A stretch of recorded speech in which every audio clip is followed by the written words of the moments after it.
How to remove the key icon from Android.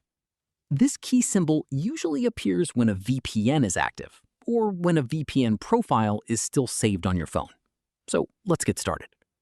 First, open the Settings app on your Android. Next, tap Connections. Now scroll down and select More Connection Settings. Tap VPN to view the VPN profiles saved on your phone. If you see a VPN profile that you no longer use, tap the Settings or gear icon next to it. Then tap Delete VPN Profile and confirm by tapping Delete. If a VPN is currently connected, disconnect it first before deleting the profile. Once the VPN profile is removed, the key icon should disappear from the status bar.